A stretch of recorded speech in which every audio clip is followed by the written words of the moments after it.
CM Punk attempts to apologize to MJF, only leading to a vicious beatdown by MJF and the Pinnacle. How will this play out at Revolution?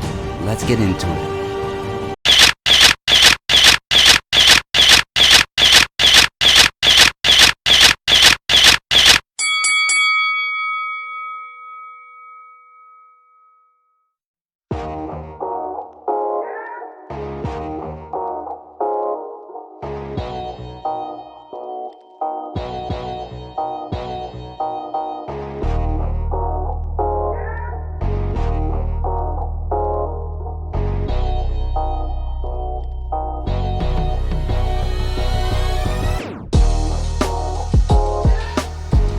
What is up? My name is Lloyd and this is the Middle Card, which are my takes on the world of professional wrestling and all of its ins and outs, so let's go.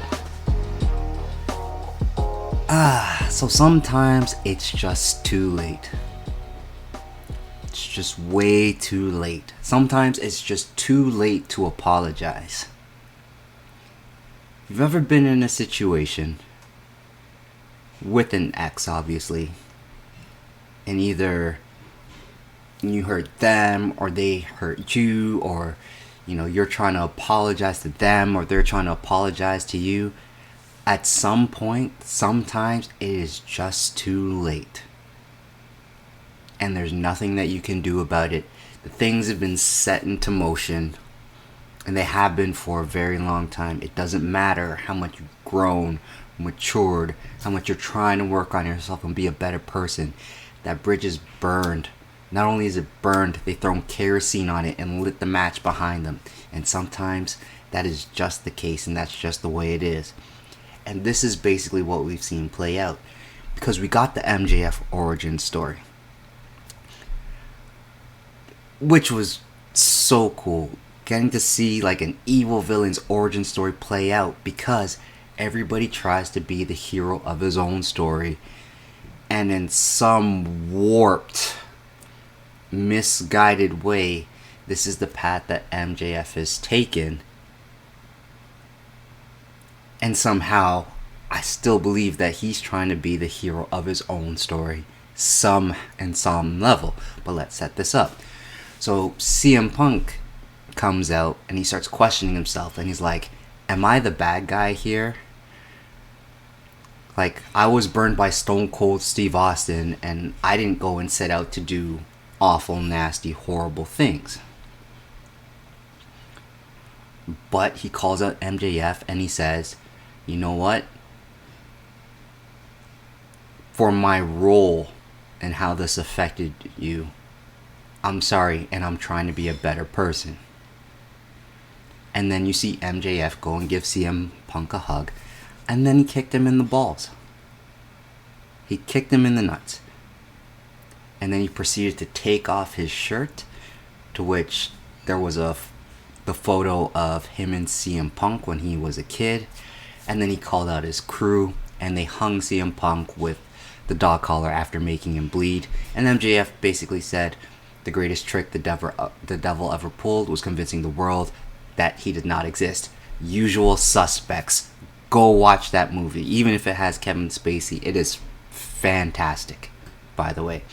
Kaiser Sose, it's one of my favorite movies ever. But anyways, this is what it comes down to. It's not that MJF lied. MJF was sincere in what he said. That is what CM Punk believes. That is what I believe. But what I also believe is, sometimes it's just too late to go back.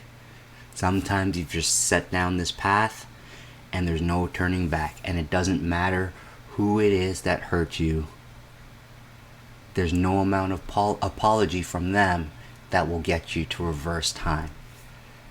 That's where we are. So now that CM Punk has been burned himself, now that MJF has brought him into more of this darker place, now CM Punk is going to have no issues and no guilt, which is what he was struggling with.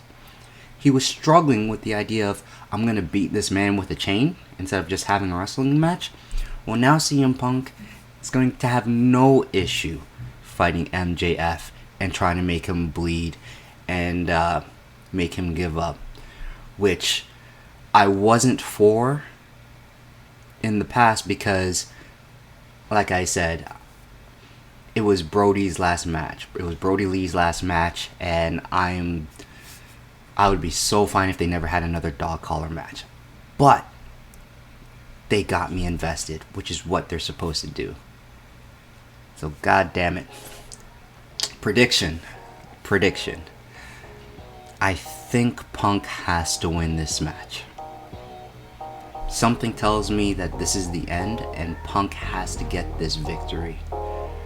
MJF already won the clean match, which to me means that MJF is probably higher on the rankings than CM Punk. So if I had to guess, CM Punk would need to win this match before they separate and they move on to something else. And then I think they eventually come back to each other and this ends up being over the AEW Championship. But either way, I'm ready for it. Let's go.